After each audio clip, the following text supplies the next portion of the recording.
I'm Jim Knight, co founder of the Instructional Coaching Group, and you're listening to Coaching Conversations, where I talk with coaching experts from around the world so that all of us can learn better ways to make an unmistakably positive impact on the people around us. Hi, everyone, and welcome to the Coaching Questions Show on the Coaching Conversations podcast with Jim Knight. This show is for everyone who calls the Instructional Coaching Group home for all your instructional coaching content. These episodes are designed for everyone who desires to think and learn alongside Jim and myself as you continue to make an impact with all the great work you do. I'm Jessica Wise, a proud member of our ICG consultant team. Today's episode explores a topic that is essential in the world of instructional coaching, actually in the world, time. And once our Q&A has come to a close, we'll have an epilogue or a final note at the end of the show with 2 questions to wrap up our discussion before we sign off. So on with the show. Hey, Jim. Jessica, good to see you. Thank you for making time for me. Yeah, it's going to be a good time today. Mm-hmm. Those are good time jokes, just in time. There's many. You better get going. Right. You could dissolve right away. Oh, yes. I like your ICG spirit wear. Yes, I'm no longer available. They're Mm, out of stock, these cool sweatshirts. So I that, apologize. We do have other yeah. products people could purchase should they wish. I'm an IC is a hot item. So there's things out there. Yes, so we should have spirit. I was thinking about this when we were logging in. We should have a spirit day at ICG where everyone wears their spirit wear because I miss, in schools every Friday you get to wear your jeans and a spirit wear shirt and it's camaraderie is built. We should do that. We could wear our university stuff, like Oh, yeah. Kansas. And Kansas or West Georgia. that, that was my other thought. That would be, Right. One or the other, whichever one. right. What's new in your world, Jim? Working on this book on AI, and it's been really it's all consuming. So I'm reading about the ethics of AI and bias in AI and the tools of AI and what's the metaphor for your relationship with AI. And so my metaphor, some people like the idea of it being a collaborator or a partner, like uh, Microsoft uses the term co-pilot, but I don't think it's co. I think my metaphor is it's the intentional use because what you're getting back could be dishonest. It could, like, AI likes to lie, and it's based on all the texts that exist right now. So it's inherently racist and sexist. So you intentionally use it. That's kind of my thing. So that's what I've been up to. What have you been up to, Dr. Wise? Well, I just got back as we record this episode. I just got back from my first visit to Shiprock, New Mexico, and I'm very energized by this new client we have. And it gives me an opportunity to be a part of a Navajo reservation as we work on their instructional coaching program. I wanted to tell you all about it this morning and completely forgot because we were talking about something else, but it's such exciting work. The instructional coach is amazing. The school leaders, the district leaders, everyone was present. We had an amazing 2 days together, and I'm going back to do some embedded coaching in the schools with the coach. I just can't wait. This is my energized moment right now at work. I love it. That's wonderful. Yes. But personally, I'm getting ready to go to Utah to go hiking. I know we will be in Utah at the same time, but in different places. I'm going to meet Margaret Wheatley, who's the Don Deschler Award winner for the TLC conference. So we're going to video record our conversation with her and give her the award and all those good things. That's wonderful. I can't wait to see that video at TLC. Okay, Jim. Is Let's it go. time? It's Time time. is ticking. Well, maybe we'll be done with the time jokes. We'll see. I Well, don't think so. If I was betting, I would say it's not likely. okay. Stay tuned for more jokes on time. Today, Jim, we're talking about time, but I thought maybe we could start if you could share the purpose. Why is it important for us to talk about time as it relates to instructional coaching? I just want you to know that I had another time joke, but I'm setting it aside so I I can. really want to hear it though. It's time. Well, I was just going to clock in with some ideas. That's what. Okay. Doo-doo-ch. Well, we did a survey of coaches a few years ago, before COVID. So it must have been like 2000, maybe 2019. And we asked them about the roadblocks, what got in the way of them being successful in everything related to time. And I think almost probably 95% of the people responded saying, and I did it in different places. I did it in Chicago. I did it in Austin. and over 500 people filled in the survey, and time was the number one issue. All kinds of manifestations of it, but time was the issue. But if you think about it, in your life, what's a more valuable resource than time? It's probably the most important resource we have. So to me, looking at time is two pronged. It's about living each day to the fullest, but it's also about, having the biggest positive impact on kids you can have by having time to do your work. Yeah. Thank you so much, Jim. We talk about that. I think it's the same one. Is this Just Read Florida that you were referring to, that study? No, it was after that study. And this would have After that been, study. we did it at institutes and a number of different places, but two I remember for sure were one with Northwestern University in Chicago, one with Region 13 in Austin. And I just gave people the survey. They filled in the survey. There were a couple other locations too. So a total of about 500 surveys, and everybody said time. Time is my issue. And when we share that in evaluating instructional coaching, people begin to really invest their attention on our topic, because when we say time is an issue, they're like, "Oh, I feel so seen." Right. Because they think it's just them and it isn't. So it is so important for us to talk about. I pulled this quote, Jim, because I loved it so much, from Stephen Covey's book. The key is not spending time, but in investing it. I just love that quote. Oh, that's great. I like it. Thought it was timely for today's topic. It, it is Sorry. Last one, maybe. not likely. Um, the thing too is with time, not to get all bummed out about humanity, but other people don't know what you're dealing with. Mhm.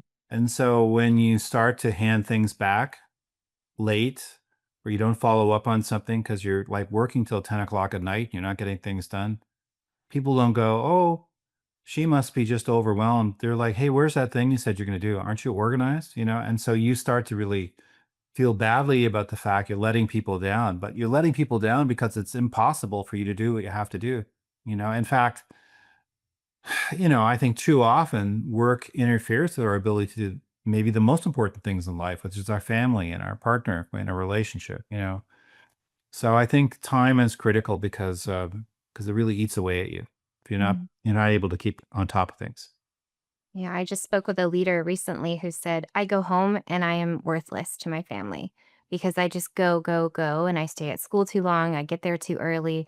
And really, what she was talking about is spending her time more wisely at school so that she could spend time with her Right. family. So, yeah, it is so important for us to talk about this. Well, Jim, you've emphasized the importance in your book, The Definitive Guide to Instructional Coaching, especially of managing both external and internal dimensions of time. So, I wondered, could you elaborate on how coaches could navigate these different aspects of effectively managing their time to maximize their impact? Well, the thing is, there are those two factors. There's the things that take up your time that they're affecting you, and there's the things that you control and how you use your time. And they're both really important. And if you have a principal that doesn't give you any time to coach, no matter how well you do your time management, you're not going to be able to get it done. So being able to negotiate both those things is important. And I think I'm going to talk more about the internal components later on, but it's having some system to make sure you figure out what's most important, and then structuring your days and weeks so that it happens. Mhm. But externally, it's about I think sitting down with the people you report to and laying out all the things you do and getting really clear on what you will and won't do and what percentage of your time needs to be spent on it. And when I have the chance to work with schools where there are coaches and principals getting together and they look at it, they go, "Well, holy smokes, this is impossible. We have to back off a little bit and make sure this person has time to do the things they need to do." And there's a lot of stuff people get roped into doing that actually isn't going to be that helpful in terms of moving things forward. So you have to be really, like, for example, in my opinion, having coaches do walkthroughs is problematic on a number of levels because first off, it positions the coach like they're a administrator, not a partner with the teachers. But secondly, what's accomplished? I can see why a principal would need to do walkthroughs so they can get in the classrooms and see what's happening. But, a post-it note with a little bit of feedback on it or some kind of form, maybe even worse, that kind of feedback's not going to be really that effective. So your coach might spend, I don't know, 10 or 15 or 20 hours a week doing. Another one is leading PLCs. Now, if your coaching is about making teams move forward, which is a whole other possible topic, but if that's your thing, well, then you have to be with teams. But if you're an instructional coach and you've just been invited to be at the teams because everybody else wants you to be there, or more problematic, if you're there because the principal thinks someone has to watch the team to make sure it functions effectively. We need kind of a babysitter. That's not a good use of your time. To spend 18 hours a week maybe going to these team meetings just because the team hasn't learned how to function autonomously. So it's not a good use of the coach's time. Provide the professional development so the teams can function autonomously. Bring the coach in when it's relevant, but don't have them just to be there to babysit. I don't think that works at all. So a lot of things like that, getting really clear on external. And then one of the big things about external is learning how to say no. So I read a lot about how to say no. So I'm going to save you some time and tell you. I'm going to tell There it you. is. I'm going to tell you how to say no. So William Urey's book, I think it's called The Power of Positive No. Yep. It might be Getting to Know. That might be the title too, because he wrote a book called Getting to Yes. Anyway, you are what? William Urey. But you don't need to read the book. I'm going to tell you about the book. He says the way you do it is you say to the person, let's say you get invited to be, I'll give you an example. You're invited to be a part of a summer program for kids. And they want you to meet once a week. These as a volunteer, meet once a week at, I don't know, some community building downtown. And then the program's going to run for 2 weeks in the summer. And they're like, you're a teacher. We really need a teacher on our committee. We love you. Would you be on our committee? And you think that program sounds great. I really want kids to flourish. I really believe in this. But so much time. What do you do? How do you get out of that? So the way to say no, according to William Urey, is to say, thank you so much for inviting me to be on this project. Right now, I'm writing a book about partnership principles and presenting. I'm totally dedicated to getting that book done. I've got a deadline I need to meet, and so I have to say no to all kinds of invitations like this. But check back with me in a year or two when this book is done, and we'll see how it is. But right now, I've made this commitment.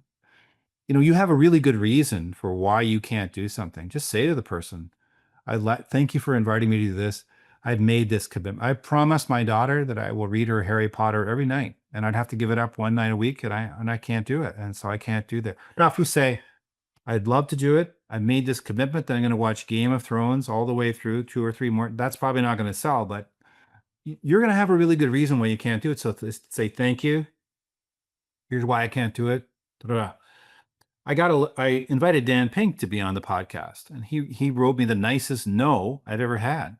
And he said, I'd like to do it. I'm writing this book on regret. And he said, and I'm turning down all opportunities like that. Have you got the book right there? There you go. The Power of Regret. That was the book he was writing. But eventually we got him on the podcast later on because he'd written the book. But that's the key. Knowing how to say no is really, really important. So getting really clear on your boundaries, which when I read the definitive guide for the first time, right after it came out, Jim, I read the chapter 7, page 178. I even have the page number. When you talked about one way coaches can get clear about their boundaries is to write down everything they do and then the amount of time they're spending and have a conversation with whoever is leading them, their leader, their administrator, and say, here is my current reality as a coach. And if we want to get into more classrooms, something has to give. Right. So what I read that and I wrote in the margin in pen and I still have it, the book, the little note, this would have been nice to have because when I was a new coach, coaching did not happen. I was teaching enrichment segments. I was teaching other type of I was teaching all day long. And then the coaching would happen at bus duty or in the hallway or someone would come observe me. And so I said to my principal, I went to the coaching program. We did this elaborate activity where we had paper plates and we drew a pie chart to represent how we were spending our time right now. And then the ideal, our preferred future, how we wanted to spend our time as a coach. And I took my paper Mm. plates to her and sat them down in one of our meetings and said, here's my current reality. And here's where I'd like to be as a coach. But we've got to put some boundaries in place to say no to some of the tasks that I'm doing that maybe other people could do so that I can say yes to more teachers. So I found that really powerful in the definitive guide. Kathy Toll is an expert on literacy coaching, so I'm sure she's probably the leading expert on literacy coaching. And I invited her to be a part of a book, Coaching Approaches and Perspectives. I think it came out in 2009, maybe. And I said, "Hey, I'm writing this book on coaching, and I'm organizing this book on coaching, and Joellen Killian's going to write in it, and Randy Sprick's going to write, and we've got this chapter on cognitive coaching, and I would love it if you would do a chapter on literacy coaching." And she said, "It sounds like a good idea, but I have made a decision that I won't say yes to anything without waiting 24 hours and thinking about it. Oh, wow. But let me think about it. And then if I still want to do it in 24 hours, I'll let you know." And she did it. But I thought, that's pretty smart. Just take your time, because you get drawn in. And if you say yes to everything, you end up letting everybody down and doing poor work. And that's not good. Mhm. I like that. I think I'll give that a try. And plus, when some people ask us, we feel compelled. Maybe we're people pleasers, or maybe we just want to make another person happy. We feel compelled to answer right away. So I'd like that practice. I'm going to Do you have adopt it. anybody in mind about this? No, I'm not a single person. Okay. All right. Asking for a friend. Oh, yeah. Okay. Maybe another time I'll answer that. Right. Okay. So, Jim, You'll get back to me tomorrow on what yeah. what the Oh, I'll let you know in 24 hours. All right. All right. Okay, so in your writings, Jim, you've mentioned that insufficient time is a significant reason coaches leave the profession. What strategies can schools or school leaders who are listening implement to make sure that coaches do have enough time to coach? Well, I think the reason why it's a problem is that coaches went into coaching to coach, and they want to make a difference. And then they find themselves doing every little thing, figuring out, uh, I want you to go look for furniture for the math lab, or we have this visitor. Could you host this visitor today? A million different little things you have to do. Could you write this report or whatever? And so the coaches don't have time to coach. And so that's the first thing. They're like, I'm doing all this administrivia, but I'm not getting paid like an administrator. And so there's that, but there's also the business of too many things wears you out in the ways I talked about, where you feel like you just can't do all the things, and nobody really understands how busy you are. And so they're not always that gracious towards you in terms of, I thought you were going to give me this thing by such and such a day. So the easiest thing to do is just go back to teaching. Nobody's bugging you then. You're not overwhelmed. You don't really feel like you're making a difference because you're just doing all this stuff Mhm. anyway. So I think what leaders need to do is to really think carefully about first off, the leaders need to understand what coaching is and what it entails. Get really clear on the fact that, first off, the power of coaching is not just this year, it's every student that teacher ever teaches. If that teacher teaches for another 4 years, the things we accomplish this year will be carried on for 24 years.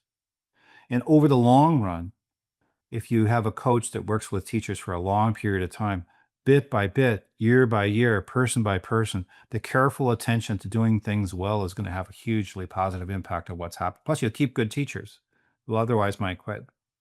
So I think getting clear on, it's not just about this year, it's about a lifetime. And then really carefully sorting through, how long is it going to take? It's probably going to take you 3 to 4 hours a week per teacher to go through the impact cycle. It's probably going to take you, if you really want to go all in, 6 to 8 weeks or more. You could try a fast track version of it, try to do it. If you're an administrator, that's probably the best you can do. But because you just got so many other things you're doing. But you really need to think through. I want to have a deep positive, because what happens is people go for quick fixes, and all the quick fixes do is they just go right back to where they started, and everything's been a waste of time, and then people's morale goes down, that erodes. So I think to get really clear on, this is what the coach does, this is the role, these things we do, these things we don't do.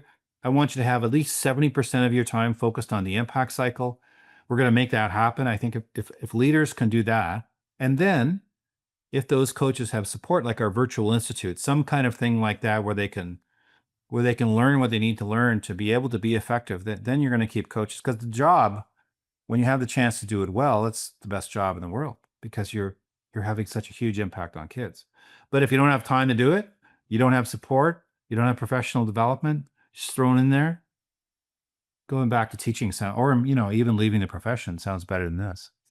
It's true. Yes. And that resource I mentioned a moment ago in the definitive guide is a great place to start. And we get that question a lot in the Institute is how can I get more time to coach? And while we can't wave our magic wands and just bless them with more time the next day, we can start those conversations by looking at how we're spending our time right now, how we want to spend our time. But you said something really important that I wanted to highlight. I was very lucky that my principal wanted me to become a better coach and to have really good coaching in our school. So one thing she was intentional to do was say, find time in your calendar, put it down, make sure that you're learning. And then when I discovered other coaches at nearby schools in our cluster of schools, we began to meet together for a day or a half a day every month, every other month. So she was really helpful to find sacred time for me to keep learning as a coach, which I think is so important from what you just said.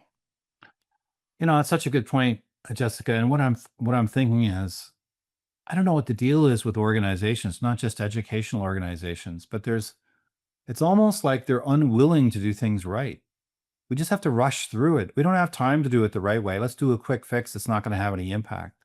And so we're trying to reach more people, do more things. I'll just go in, watch your class, give you feedback, as opposed to a coaching program where the person sets a goal they really want to accomplish and they pursue it.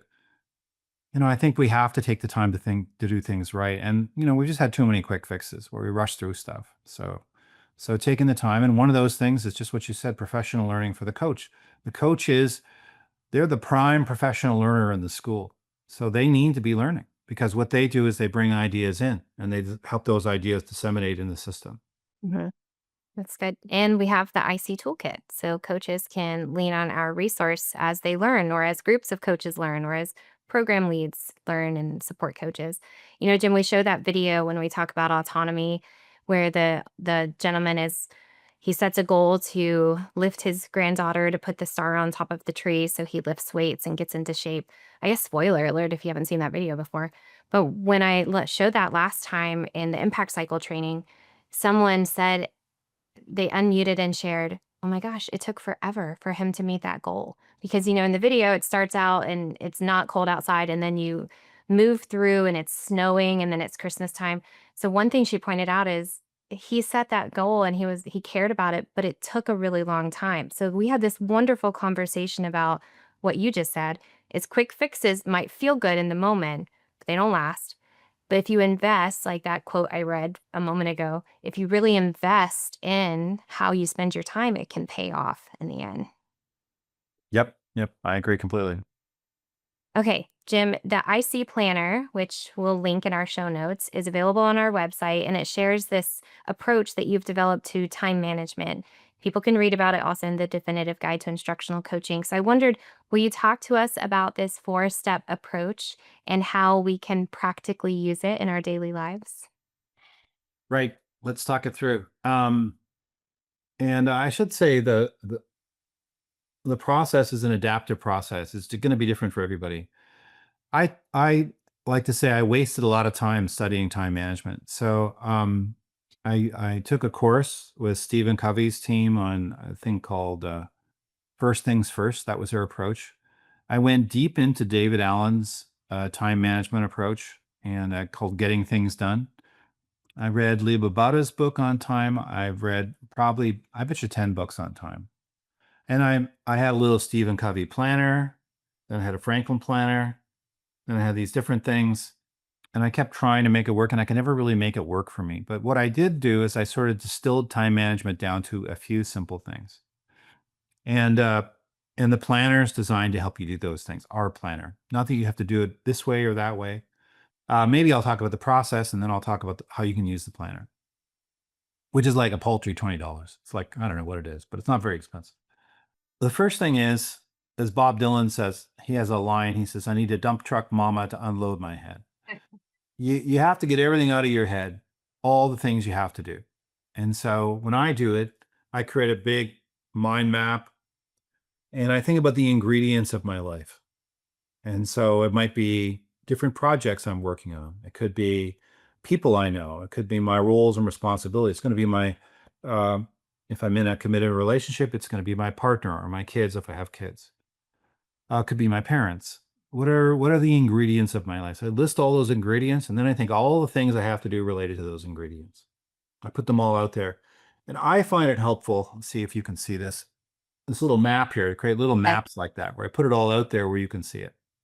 But in the planner, there's little forms too. So you've got projects, people, and roles as ways to get it all out. And then you break down the tasks related to everything you have to do. So the first thing is to unload your head, get it all out there. And what David Allen says in Getting Things Done is if you don't have that process of unloading everything, it's in the back of your mind. You're like, I know there's something I'm supposed to be doing, but I don't know what it is. It erodes your it erodes your energy. It's a little bit like cleaning your closet and taking everything out of your closet and then organizing your closet. You kind of have to do that part first. Get it all out there where you can see it. Figure out, do these socks bring me joy or not? And then, you organize things. That's the first thing. Big picture planning. The second thing is the plan at the weekly level. And I mean, you can plan a year and you can plan, but and you can plan out for the month. And some people, when we created a planner, we had different people who plan differently. But I found the week makes sense. And so you look at your map of all the things you have to do, you identify some key ingredients in your life, and then you say, what do I need to do this week related to this? So let's say right now I'm trying to get in shape. So I'm going to go walking every day. So on my weekly planner, I put on the planner when I'm going to do my walking.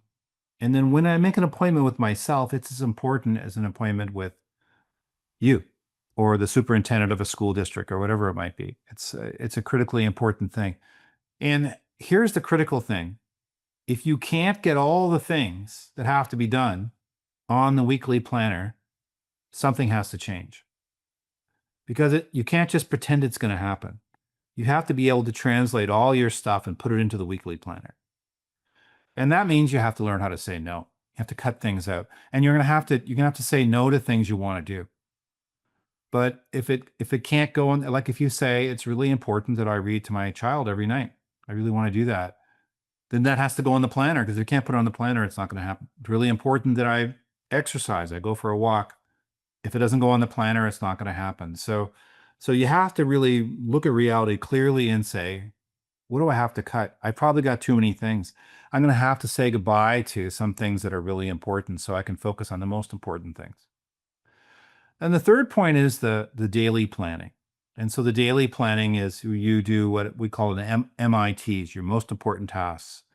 What are 2 or 3 or 4 things that absolutely have to get done today?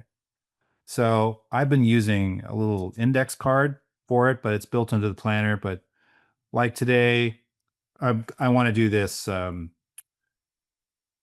conversations with Hey Sun Moon, Michael Bungay Stanier, and Christian once every quarter or so on this podcast.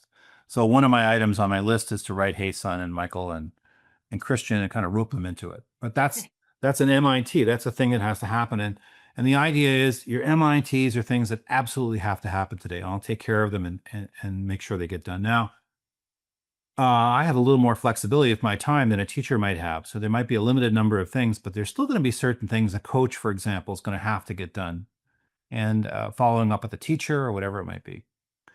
And then to have some kind of, the fourth part is to have some activity of reflection where you say, how did this day go? I've tried many different ways of doing it. And I keep, right now I do it in the morning and I look back at what have been life-giving experiences and what have been life-sucking experiences. I don't use that. I use the terms consolation and desolation, but I look at my day and I say, how did it go? And what am I going to try to do differently today? But some system, even if it's just writing down for 2 minutes, tomorrow I'm going to try to do this. But reflecting on the day and keeping in, we've talked about this before, but I used to use the PERMA acronym to Mhm. ask myself, were my experiences positive? Was I engaged? How were my relationships? Was it meaningful? My accomplishments? And I reflect on those and make some decisions about what I need to do differently next day, and just to keep moving forward through the active reflection. So those 4 things: big idea, weekly planning, daily planning, and then reflection. And so the way I use the planner is I don't have a planner to carry around, although you can get those things at Target or Office Depot or fancier ones where you can crunch the paper and it goes in this nice little way and you can pull it out and put it back in. So you can use it for that. But what I do is I just go in and I print off my week, I print off my day. I don't even do it every week, but I might say this, because sometimes it's like I got nothing to plan except just show up. But usually I'll plan my week, I'll plan my day. Sometimes I have the weeks posted. You've probably seen them in here before where I have all my weeks laid out. I plan my week, my day, and then I can look at it. So I just print off the PDFs. There's other forms I use to plan out how I use my time, maybe for mapping or maybe for figuring out roles or breaking things down. So that's how I use the planner to help me put it together. I should say too, I don't want this to sound like some big trying to sell the planner because it's just that it's a tool that's really helpful. But there's quite a few things for keeping track of what you're doing with teachers, forums and stuff for keeping track of that as well. How about you? How do you go about doing the planning? What's your process? Well, thank you for sharing all that, first of all. And I use a very similar process to what you just shared. I used it before I got a hold of the IC planner, and then the IC planner helped me with the review because I did not do that. So in my planner and actually on my work calendar for Outlook, I do time blocking. So I think about all the things that I need to get done in the month or in the week. It depends on what I'm looking at. And I put them on my calendar, but I also put how many hours I think that I need to spend on whatever task that is. So Monday we have the virtual institute always from 10 to 1:30 central. So that's on there. But I know I like to look over the slides and I like to think about our participants and what they might need for that week. I always experience the institute before we go into it. So I give myself an hour before the institute even begins. So I think about things like that and like, okay, I need an hour before our 3.5 hour institute. And then I need 30 minutes after to follow up with people who have sent me messages or to follow up with Brooke as she prepares the email. So I think of what I need to do, but also how long I'd like to give myself so I don't feel rushed through any task or any person I'm meeting with doesn't feel rushed. Or if I have a workshop, I feel really prepared for it. So I do the weekly is really where it's the sweet spot for me. But I also do time blocking so that I can make sure I have everything I need to get it done and to do it well and to follow up and to make sure everyone has what they need from me. So that has helped me so very much. Yeah, I'd say I would add to what I do that I'm a big list maker. I like to make Yeah. lists. I put things that I've already done on my list so I feel like I'm making progress. Sometimes I do it with Post-its. So right there, I have a bunch of Post-its over there. These are things I have to do. This is things I've done. So I'm keeping track. And the other thing is, I've never really got a system that I do the same way every week and that's perfected. I think there are people who can do that. The getting things done is a pretty complicated system, but if you nail it, people become almost like they're a part of a cult. They love the GTD way. But for me, it's I do it for a while, then I sort of lose it for a while, then I come back. But it's when I'm busy, it's going to be really, really critical to have some process I can fall into and use in my own way. Yeah. The what you taught me for the review stage is to what I do for that is at the end of every day, I give myself a rating on a scale of 1 to 10, and I just write it down in my journal that I have on my desk. And I think if I were to rate this day, 1 the best day at work to or the worst day at work to 10 the best day at work, what would I rate it and why? And then I think about what I could do the next day to make it a good day or to make it even closer to a 10 day. Or I think about the people that I've interacted with. Have I shown up in a way that made them feel comfortable or meet their needs? So I rate my day. That's my review that I've started doing. I love it. It's great. Unless you're just putting out 111 every day. That wouldn't be very good. Today's So. the one. Time to talk, Jim. Just joking. Okay, so to Or close I out, don't know. I don't have any time. Sorry. yeah, we don't have time for that.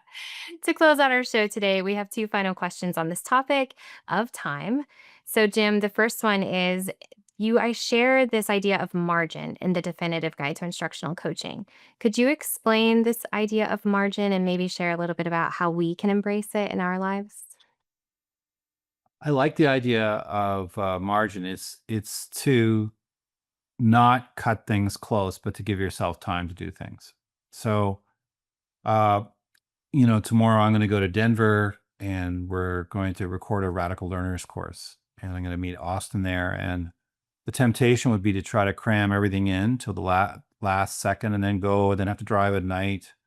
But it makes more sense for me to leave a little early and, I can listen to an audiobook and just to build space in. And I really think we haven't adopted this, but I think we should be saying our meetings run for 55 minutes, not an hour, because then that gives you 5 minutes of time. And I definitely do this now. I almost always go to the airport like an hour and a half to 2 hours. I used to show up just at the last minute, but then I'm all stressed and like I can work there, I can work here. Where does it matter where I can pull my laptop out of the airport just as I can do it at home. So now I try to go give myself a little extra time. But cushions between meetings, which I'm not living out very well today, or anything to put space in the day. So I've got some flexibility. So I'm not feeling overwhelmed and rushed as I move from one thing to the next. That's the concept of margin. I'll take a little variation on that. I learned this from James Clear, and he said that when you're late to to visit a friend, and you text them to say you're late, he said, tell them it's going to take longer than you think. So if the temptation is to say, you look at your phone and you're like, oh, it's going to take me about 20 minutes to get there. And the temptation is to text it, I'm only going to be about 10 minutes late. Because you don't want them to feel really bad about how late you are. And he says, if you do that, what happens is when it hits 10 minutes and your friend is like, well, first off, they're late and now they're late again. And he says, tell them it's going to be 25 minutes and then show up early. And so instead of showing up late again, you actually show up early. So it actually is a positive thing. So that's a productive use of margin, I think, is what's happening there. I like that. That's good. Okay, Jim, last question about time is what is the greatest lesson you've learned about time? I would say it's very hard uh, to feel well and not have enough time. And I would say your well being is going to depend a lot on the ability to say no to things and to structure. And I'm not there yet by any stretch. I'm better now than I was a couple months ago, but it's a ongoing struggle because you're given all kinds of opportunities. You want to do this thing? Yes, yes, write this book. Yes, whatever it might be. Coaches are like that too. Their natural reactions say, "Can you get this for me? Yes. Can you do this? Yes, yes, yes." And if you feel you don't have enough time, your well being will take a big hit. And so I think time management isn't just about being efficient; it's about living a healthy life. I think that's probably the big message. That's great. Thank you Do you so got much. one? What's your big idea? What have you learned? I think similarly that time is tied to the joy that I experience in my life. So I've learned, especially working from home, that was a big transition for me. And I told Claudia this just yesterday. I used to get in my car and it took me 30 to 45 minutes to get home from where I worked. And I had 30 to 45 minutes to decompress and to process all the things from the day and to make that last minute phone call or to make sure that I had touch base with my coaching partner. I don't have that here. So I have to be really intentional about how I wrap up my day so that I have time for my family, so that I have time for myself to run or to be active or to read the book or make that third cup of coffee. And I have found that if I stretch it, "Oh, I'll get to it. Let me just spend a little bit more time doing this," or "I'm just going to work a little bit later tonight because I can. It's here. Rob's home. He's making dinner. It's fine." That I won't feel the same joy if I had given myself if I had been really firm in my boundaries to say, "No, I'm going to stop working at 5:30. I'm going to close my computer and shut it down so I can sit with my kids before dinner." And so it's not rushed. So I found that if I don't structure my time well, I don't feel as much joy in all the things that I get to do. Yeah. Dan Pink, along with that, he says you should become aware of your body, like when your body is tired, when your body has energy. So I do most of my writing in the morning now because I start slow and I peter out. That's how my day is. So, but I think getting clear on what are those times when maybe reading is a more appropriate. When is it, one of the things I can do. Again, we often don't have a lot of control over how our time is used, but when you've got some flexibility, understanding your energy levels and when they go up and down is I think really important. That's his book called When, where he talks about that. That's great. Thank you so much. Well, Jim, I had a good time. It was it the minutes just flew. Time well spent. It was definitely. People are going to leave comments on this podcast episode with their own time jokes, I hope. I hope so.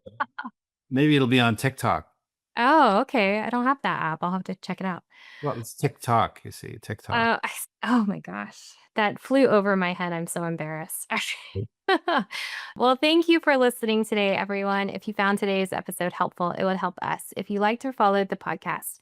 You can also leave a rating or a comment so we can continue creating meaningful content just for you. Thank you. And until next time, go forth and lead great coaching conversations. Thank you so much, Jim. Thanks, Jessica. Time well spent. Indeed. See ya.